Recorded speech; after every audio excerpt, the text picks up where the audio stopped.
Good morning. So very good to be here together. Last Sunday was the right call, but it was a difficult call, and it was difficult not being able to see each and every one of you. And I am just so very thankful that we can gather back together again and to spend time opening up God's Word with one another. We have several of you who are visiting with us this morning. And what we do here at Southside on the first Sunday of a month is have a lesson that is focused towards a theme that we're talking about for the whole year, guiding our minds and our thoughts. And currently that theme for this year is the Exodus. And as we think about the Exodus, we're in a period this first quarter where we're thinking a lot about God's deliverance through the Exodus. And it's hard to imagine a better image than the Red Sea crossing. That is the picture of God delivering His people from their oppressors. In fact, the law, the prophets, the priests, the Psalms, they're going to continually write words that point back to this very moment. It had become such an emphatic part of the identity of the Israelites. The parting of the Red Sea is the culmination of everything that God has done in Egypt to bring them to a place where His people will truly be free. So in certain ways, we can think about the parting of the Red Sea as the close of the gospel. It's the close of the gospel of the Old Testament. And from this moment on, Israel is going to have to learn what it means to live a new life free from their oppressors, a new life following and trusting in a God who is leading them to where He is.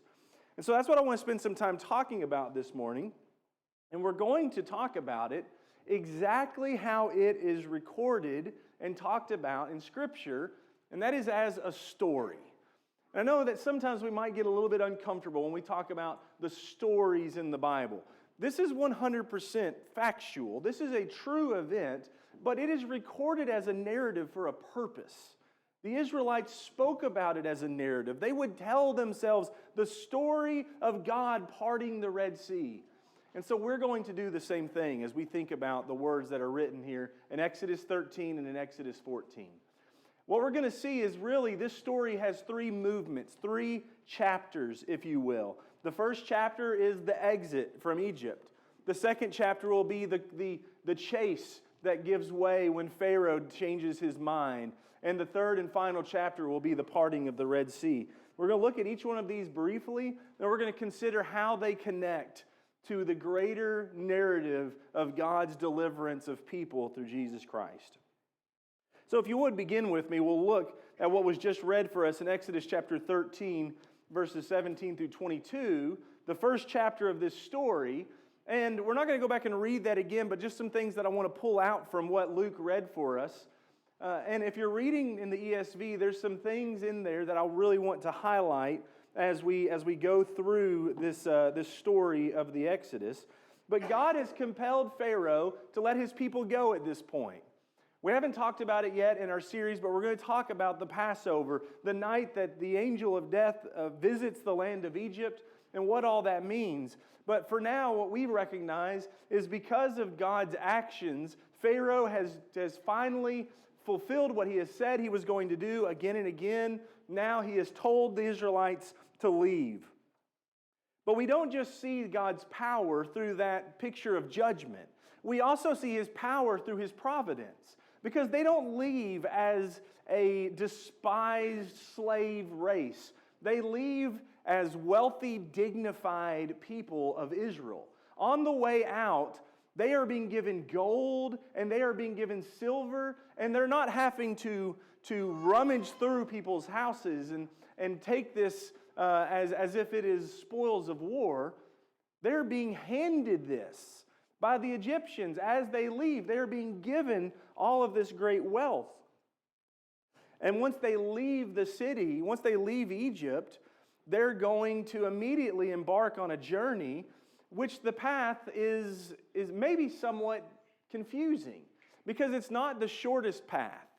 It's not the direct path to the land that God has given them, but rather it is a deliberately chosen path that is going to not take them through the certain lands of the Philistines because they weren't ready for war. God is looking at His people and He's seeing what they need and He's leading them accordingly. And He doesn't lead them in some sort of sense where it's just kind of, I'm with you in spirit. You know, we might say that sometimes just to kind of make us feel better and somebody else feel better because we can't be there with them. God is literally with them in spirit as His Spirit becomes a pillar of cloud by day and a pillar of fire by night, leading the Israelites on their journey. So right off the bat, as we tell this story, as we start telling the story of the Red Sea crossing, what we're talking about is a story that's revealing to us the character and the nature of God. And what we discern from that is He is incredibly wise.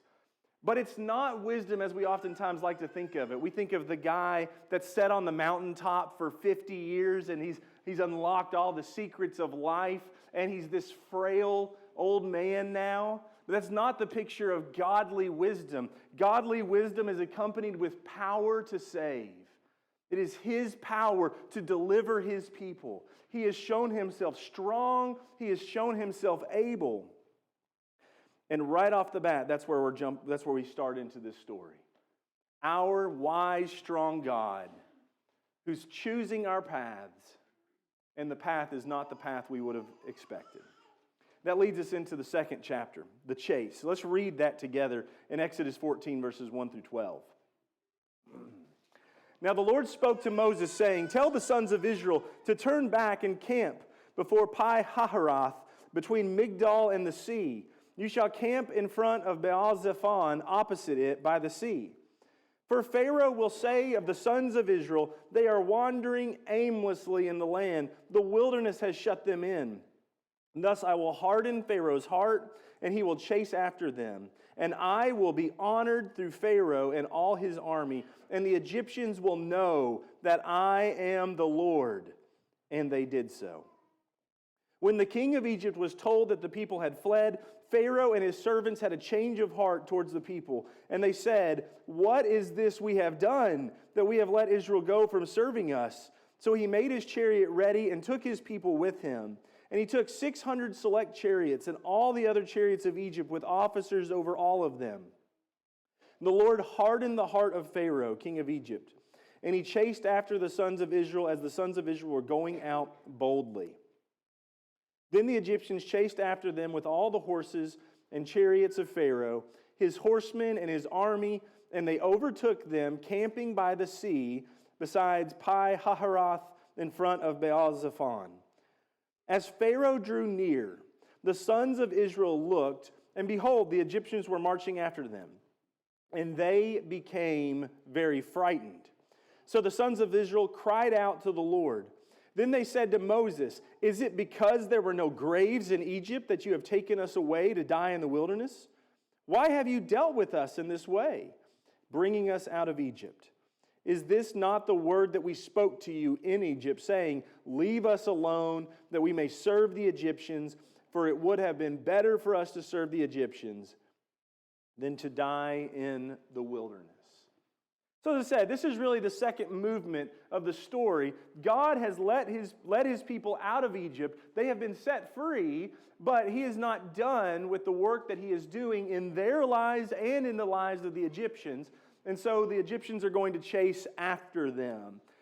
God intentionally sends Israel on a path that seems very questionable.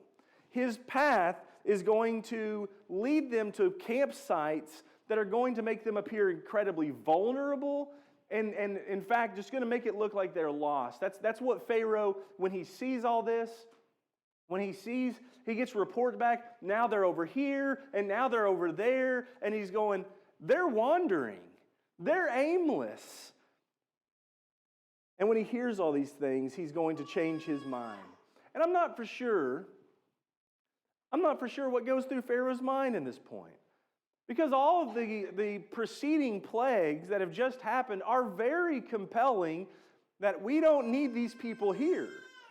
That God is acting on behalf of the Israelites. But at this point, whether it is that Pharaoh believes God has abandoned them, or whether it's just that Pharaoh has realized what has been lost in his servants being sent out, he has made his mind up. They are the people that I want. Not the way that God wants them, but for his own selfish and abusive and destructive means, he wants them back. And so he's going to go after them. But verses 3 and 4 are so important to this story. Because as we tell the story to ourselves, as we tell our story to our children, what we're telling them is before we get to Pharaoh changing his mind, we get to God saying Pharaoh's going to change his mind. We get to God showing that I am completely in control of everything that's going on in this account. It is all directed exactly as God has claimed it's going to happen. But if you look carefully at verses 10 and 12, you discover something about the Israelites. These people who were just marching boldly out of Egypt. These people who have not lifted a single finger to set themselves free. God has done all the work. God has done all the battling for them. And they're not just leaving. As we pointed out, they've got all their gold and all their silver with them. The Egyptians' gold and silver. They've got all the spoil of war. And they're marching out in defiance boldly as a people that are going to their God. In verses 10 through 12, all of that crumbles in a heartbeat. In a heartbeat when they turn and see the armies of Pharaoh pressing in. This is really what brings us to the climactic moment in the Exodus narrative. We have people who at one time were showing great strength, now are completely crippled by fear. And what do in that moment? They immediately start blaming. They immediately start pointing fingers. This is you, Moses. This is because what you have done. And in that, they're not challenging God.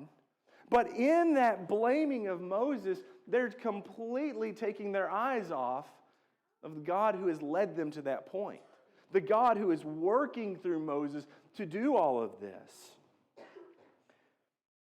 So in this climactic moment, we discover God doesn't always act the way that we expect him to act. He doesn't always do what we want him to do. In fact, if he did, I would argue today that we're not serving a God. We're serving a servant, a slave of our desires. God is showing himself again and again to be the one that's in control and is teaching his people something that years later, the prophet Isaiah will finally reveal to them verbatim. His ways are higher than ours. His path is higher than our path. We don't always see things the way that God sees them. And we certainly don't always think about things the way that God thinks about them. But also at the climactic moment in this, we discover the power of fear. And something to remember in this is that fear is really amoral. With great fear, with great fear is the opportunity for great faith to be displayed. There is a great moment here for the Israelites to really show the trust that they have in the God who has led them to this point. But also with great fear is an opportunity for our disbelief to be fully open and exposed to others. And that's much of what we see going on here in this moment. My favorite part of this story is the next chapter, the next movement, because it comes at a moment when we're questioning everything. Should we be here? Does our God really care? Has this man that we're following failed us? And listen to how everything moves forward from there. Moses said to the people, this is verse 13 of chapter 14. Moses said to the people, "Do not fear. Stand by and see the salvation of the Lord, which he will accomplish for you today. For the Egyptians whom you have seen today, you will never see them again forever. The Lord will fight for you, while you keep silent." Then the Lord said to Moses, "Why are you crying out to me? Tell the sons of Israel to go forward. As for you, lift up your staff and stretch out your hand over the sea and divide it. And the sons of Israel shall go through the midst of the sea on dry land. As for me, behold, I will harden the heart of the Egyptians so that they will go in after them. And I will be honored through Pharaoh and his army, through his chariots and his horsemen. Then the Egyptians will know that I am the Lord when I am honored through Pharaoh, through his chariots, and through his horsemen." The angel of God, who has been going before the camp of Israel, moved and went behind them. And the pillar of cloud moved from before them and stood behind them. So it came between the camp of Egypt and the camp of Israel. There was a cloud along with darkness, yet it gave light at night. Thus the one did not come near the other all night. Then Moses stretched his hand over the sea, and the Lord swept the sea back by a strong east wind all night and turned the sea into dry land so that the waters were divided. The sons of Israel went through the midst of the sea on the dry land, and the waters were like a wall to them on their right hand and on their left. Then the Egyptians took up the pursuit, and all Pharaoh's horses, his chariots, and his horsemen went in after them into the midst of the sea. And at the morning watch, the Lord looked down on the army of the Egyptians through the pillar of fire and cloud and brought the army of the Egyptians into confusion. He caused their chariot wheels to swerve, and he made them drive with difficulty. So the Egyptians said, "Let us flee from Israel, for the Lord is fighting for them against the Egyptians." Then the Lord said to Moses, "Stretch out your hand over the sea so that the waters may come back over the Egyptians, over their chariots and their horsemen." So Moses stretched out his hand over the sea, and the sea returned to its normal state at daybreak, while the Egyptians were fleeing right into it. Then the Lord overthrew the Egyptians in the midst of the sea. The waters returned and covered the chariots and the horsemen, even Pharaoh's entire army that had gone into the sea after them. Not even one of them remained. But the sons of Israel walked on dry land through the midst of the sea, and the waters were like a wall to them on their right hand and on their left. And thus the Lord saved Israel that day from the hand of the Egyptians. And Israel saw the Egyptian dead on the seashore. And when Israel saw the great power which the Lord had used against the Egyptians, the people feared the Lord, and they believed in the Lord and in his servant Moses. Some things I want to draw your attention in that. In the midst of fear, in the midst of this chaotic moment of terror, Israel is called to faith. And if you're reading from the ESV this morning, it reads slightly different than the New American Standard. Moses says, "Do not fear, but stand firm and see." I want you to keep that terminology in the back of your mind. We're going to draw that back out in just a moment. But Moses, he goes to the people. He goes to the people in their fear, and he tells them, stand firm and see what God is going to do. And specifically, he says, see the salvation that is the Lord's. And it tells us something fundamental about our God. And it's not that he can offer us salvation. It's not that he can find a way for us to be connected to it and to receive it. It's that salvation belongs to him. It is his to give out. He controls it, and he alone. So he says, that's who we need to look to right now. The God who is in control of all salvation. And if just for a brief moment, if I could take you aside to this, you have to see Israel where they are. Behind us is the entire army of Egypt, the most powerful nation in the world. And they are here for one purpose: capture us, take us back. Some of us are probably going to die. None of us are going to have our freedom. That's what's waiting behind us. And looming in front of us is the Great Red Sea. We don't have boats. There is nothing, nowhere that we can run, nowhere that we can escape. And it's in that moment that not only does Moses say, Calm down and do not have fear. Look to God. But God says this, move forward. Moses hasn't raised his arm yet. We're still just looking at the Red Sea. This is very much the moment of trust. We talk about that idea of a leap of faith, right? God is telling Israel, trust me and take a step forward. Trust me and move out. And in the midst of that, he tells Moses, here's what you're going to do. And you're an Israelite and you're watching this. The Red Sea is in front. And Moses, your leader, has raised his staff. And the water starts to part as a strong east wind blasts into the heart of this and spreads this apart so that even the sand is dried up. How impactful. Man, I don't know how to even begin fathoming what this looks like as I try to imagine it, and yet they're seeing this. Now let me take you to a few verses. And if you don't turn to all these, that's all right. If you just want to jot them down, Psalm 74, verse 13. I'm just going to read a couple of verses to you. Psalm 74, verse 13 says, this is a psalm of Asaph, you divided the sea by your strength. Psalm 78 and verse 13. He divided the sea and caused them to pass through, and he made the waters stand up like a heap. Psalm 106. Psalm 106 and verse 9. Thus he rebuked the Red Sea, and it dried up, and he led them through the deeps as through the wilderness. Psalm 114. You turn to Psalm 114 and verse 3.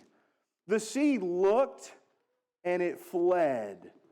The psalmist will regularly point right back to this moment. This is instrumental to who we are. When we think of the mighty acts of God, we look to the Red Sea and we're not done. Isaiah is going to come back later into the life of the Israelites as they are facing down a coming exile. He's going to speak to them. Isaiah 51 and verse 10.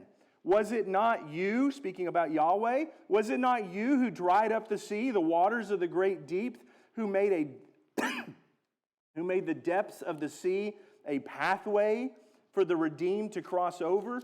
And again in chapter 63 and in verse 12, chapter 63, verse 12, who caused his glorious arm to go at the right hand of Moses? Think about that imagery for a moment. We're all seeing Moses holding his arm up. Isaiah says, did you all not see God's right hand?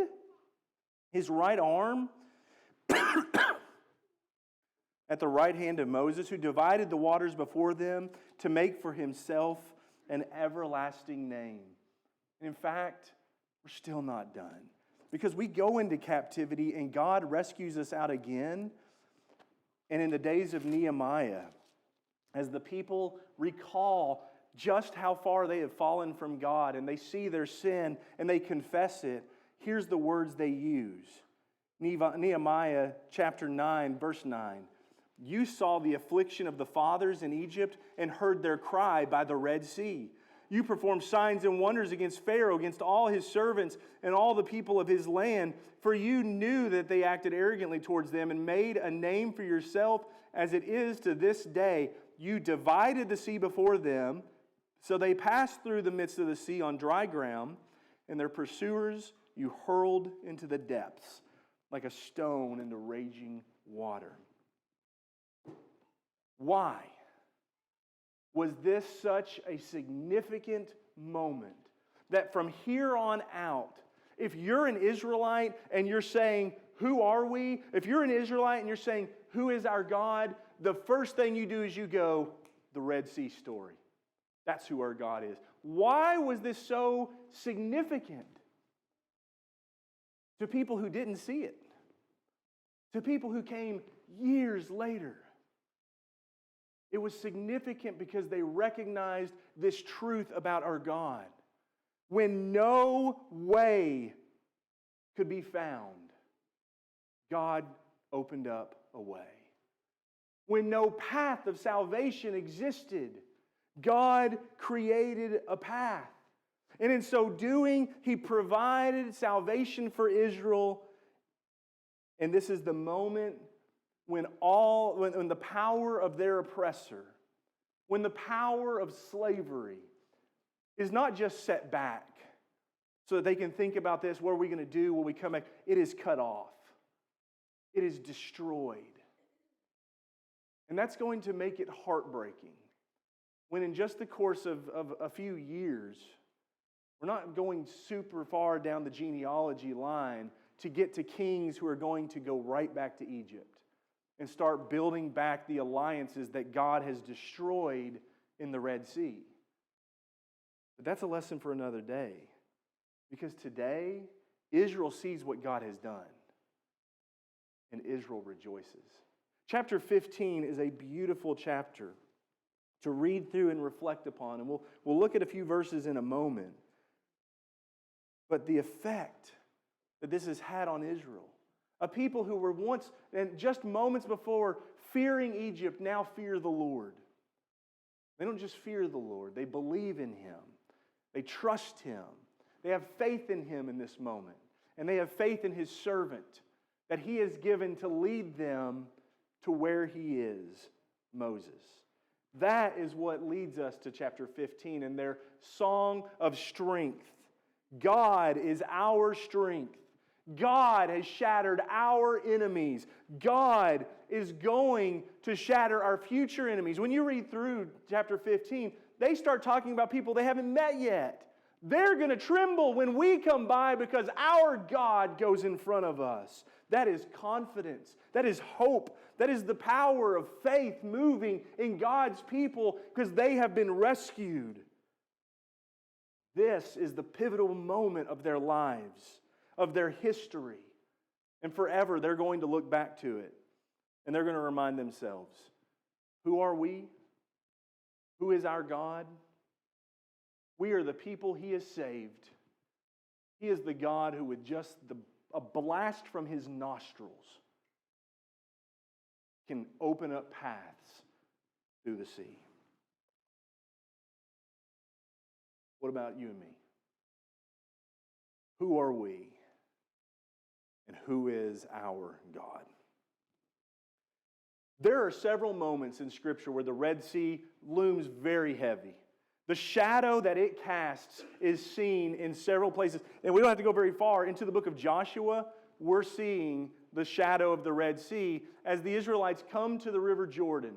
And God is going to hold it up in very similar ways so they pass through into conquest on dry land.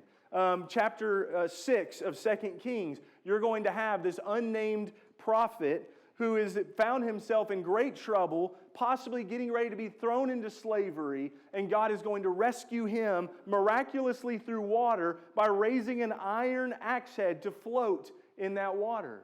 There are several places, even in the New Testament, where the Red Sea shadow can be seen as Jesus walks across the Sea of Galilee, as He takes that moment to invite Peter out onto the water with Him. But without a doubt, without any hesitation, the place where the shadow of the Red Sea finds its source is in baptism. And we want it to be in something greater. We want it to be in walking on water. We want it to be in some heroic effect. But the Red Sea's power is trying to get us to somehow fathom exactly what's going on when we are baptized. And to raise that up in our esteem of who we are and who our God is. And so for just a moment, I want us to look at a few verses that connect the Red Sea to baptism. One is really specific. In 1 Corinthians chapter 10 and verses 1 through 2, Paul is speaking to the Corinthians, and he's speaking specifically to Jewish believers there, calling them to look back on their history, but he's also lumping in Gentile believers there as well. That's important to our discussion later. He says, I do not want you to be unaware, brethren, that our fathers were all under the cloud and all passed through the sea and all were baptized into Moses in the cloud and in the sea. That word baptize, the Greek word baptizo, that we see in all of these passages that we look to about baptism, Paul takes that and he fixes it to the Red Sea crossing. That when they passed through the sea, they too were being baptized into a servant leader that was taking them to where the Father is. And you need to see what's happened in baptism for you as well. And so as we think about that, let's consider some ways that the mighty act of God in the Red Sea is still happening in our lives. First of all, we noted what God did in opening the Red Sea was to create a path where no path existed. That's literally the language that Jesus is using in John 14, verse 6. When he tells his disciples he's going to be with the Father, they say, well, how can we ever get there? We don't know the way. He says, I'm the way. He's saying, I'm the path. I am what God has opened so that you can come to be where He is. But then he starts explaining that, and his disciples will explain that further. Mark 16, verse 16, we see a command by God. Jesus says, he that believeth and is baptized shall be saved. He that believeth not will be condemned. Just like with the Red Sea crossing, God does not say, this is how this is going to work. This is why I've led you here. This is what I'm going to do. He says, I am acting for my honor. You trust me and follow. Step into the sea. Jesus doesn't tell us anything in Mark 16:16 about why He's chosen this path, why He's chosen baptism. He just tells us with all certainty, for those who will believe and submit themselves through being washed of their sins in baptism, you will be saved. He gives us a very similar sort of hope in what is going on there. In 1 Peter chapter 3, verse 21, there we read that baptism now saves us, not by removing filth from the flesh, but by making an appeal to God for a clean conscience. But what does it say at the very end of that verse? We sometimes just kind of we focus on those first few words. What is it pinned on there at the back of that? By the power of the resurrection of Jesus Christ, baptism has effect. Baptism does something for us because God raised Jesus from the dead. And so what Peter is telling us is we have a path of salvation that leads us through the water, but it's the power of God that's working there. The power of God that's effectively doing something to secure the salvation that we can have. Or what about Galatians chapter 3 and verse 27? Galatians chapter 3, verse 27 doesn't have a lot of Exodus language in it. There's really no great correlation to being clothed with Christ with the idea of passing through the Red Sea. There maybe could be some faint shadows of their clothing was certainly divinely given to them because it never fades, it never wears out on this journey, but there's really no connection, except there is great connection. Because what does he say? He says when you are baptized and you're clothed with Christ, you become heirs according to the promise of Abraham.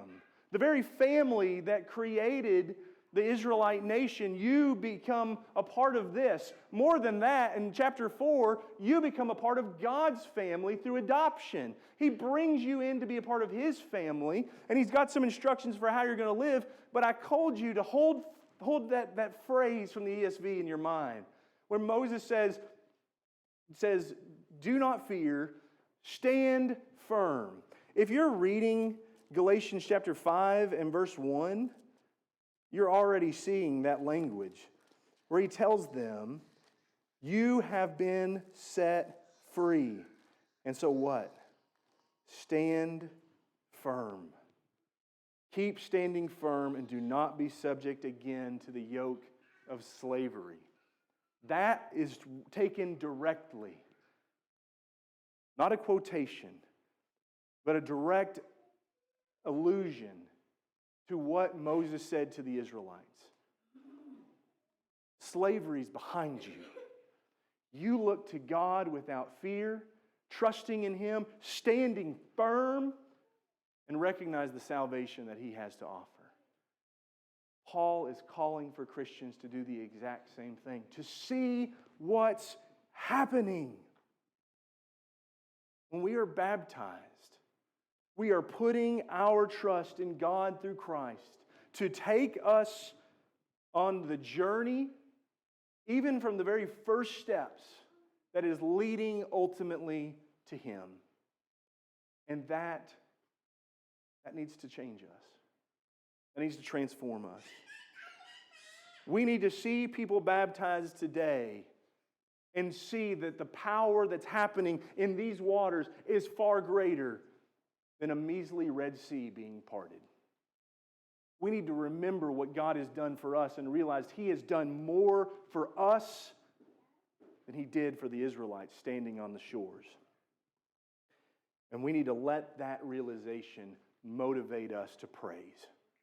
Now, if you'll look at Exodus 15 as we draw this to a close, I just want you to follow along, because what I want you to see is the phrase, the words of Exodus 15 are not just the song of Moses that the Israelites sing, it's the song of Moses that Christians continue to sing today.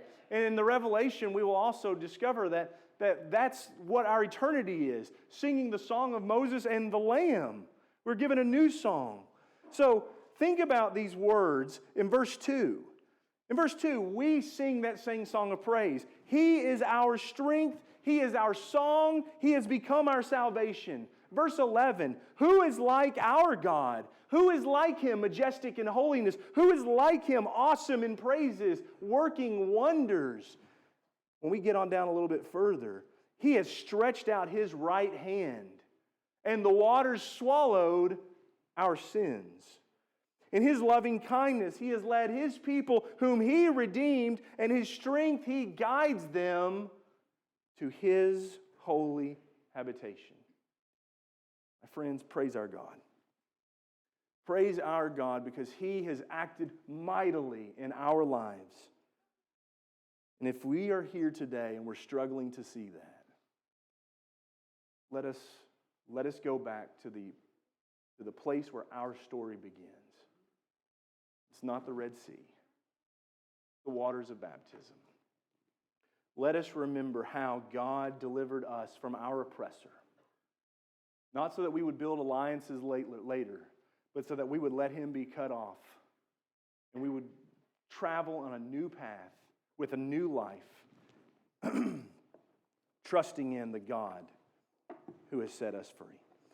Or if you are here today and you are recognizing that the power of salvation has been made available to us through the resurrection of Jesus Christ, and it is offered in the waters of baptism, and you are ready to have that freedom and to have the confidence that replaces fear that my life maybe is not what it should be, and that the idea of heaven seems outside of my grasp. Listen to the words of Moses. Do not fear. Stand firm. Look to God and His salvation. Listen to the words of God. Step forward. If we can assist you this morning in coming to Him to find your salvation, won't you please come forward and we'll talk about it together right now as we stand and sing.